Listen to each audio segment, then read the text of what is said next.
మాత్రం కీ. ఒకటి మీరు ఇంట్రెస్ట్‌గా నేర్చుకోవాలి. కెమిస్ట్రీ కదా! చదవాలి కదా! అని కాకుండా కొంచెం ఎంతూజియాస్టిక్‌గా మీరు ఫర్ ఇన్ కేస్ నీట్ అయితే బయాలజీని ఎంత ఇంట్రెస్టింగ్‌గా చదువుతారో, ఫర్ ఇన్ కేస్ మీరు జేఈఈ మెయిన్స్ అయితే మ్యాథ్స్‌ని ఎంత ఇంట్రెస్టింగ్‌గా చేస్తారో, సిమిలర్‌లీ కెమిస్ట్రీని కూడా అంతే లవ్ చేయండి. Okay. So, just with interest నేర్చుకోండి. అండ్ అట్లనే కన్సిస్టెంట్‌లీ హార్డ్ వర్క్ అనేది చేయండి. ఖచ్చితంగా ప్రోగ్రెస్ అనేది చూస్తారు. ఓకే. నెక్స్ట్ వచ్చేసరికి ఇక్కడ డెఫినెట్ షేప్, డెఫినెట్ వాల్యూమ్ అనేది ఉంటుందా లేదా అన్నది మనం చూసుకోవాలి తల్లి ఇక్కడ.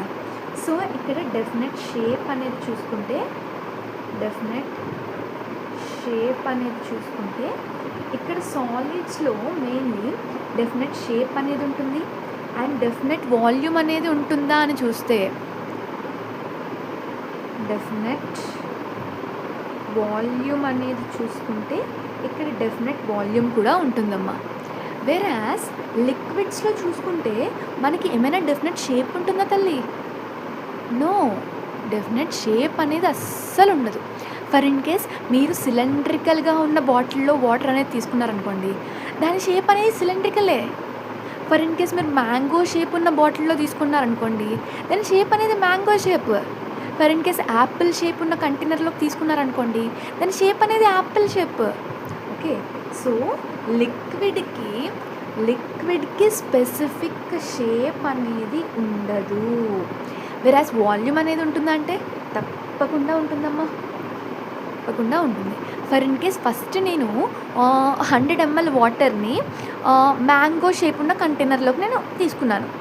అదే 100 ml వాటర్‌ని నేను ఏం చేస్తానంటే మ్యాంగో షేప్ ఉన్న కంటైనర్ నుండి సిలిండ్రికల్ షేప్ ఉన్న కంటైనర్‌కి నేను షిఫ్ట్ చేసుకుంటాను. అప్పుడు ఆబ్వియస్లీ నాకు సేమ్ వాల్యూమ్ ఉంటుంది. బట్ షేప్ అనేది డిఫరెంట్ ఉంటుంది ఇక్కడ. వేరాస్ గ్యాస్‌లో చూసుకుంటే 2 డిఫరెంట్. 2 ఉండవు ఇక్కడ. 2 షేప్ అనేది ఉండదు. అండ్ అలాగే స్పెసిఫిక్ వాల్యూమ్ అనేది ఉండదు. 2 కూడా ఇక్కడ మనం తీసుకున్నాం కదా, volume of the container shape of the container అనేది ఇట్ ఈస్ అక్యుములేటింగ్ కదా, షేప్ ఆఫ్ ద కంటైనర్. ఇక్కడ కూడా షేప్ అదే. ఇక్కడ వాల్యూమ్ అనేది చూసుకుంటే ఏంటమ్మా, ఇక్కడ వాల్యూమ్ ఆఫ్ ద కంటైనర్ మనం తీసుకుంటాం. ఓకే. అండ్ అలాగే ఇంకొక కాన్సెప్ట్ చూసుకుంటే మనం సాలిడ్‌ని లిక్విడ్‌కి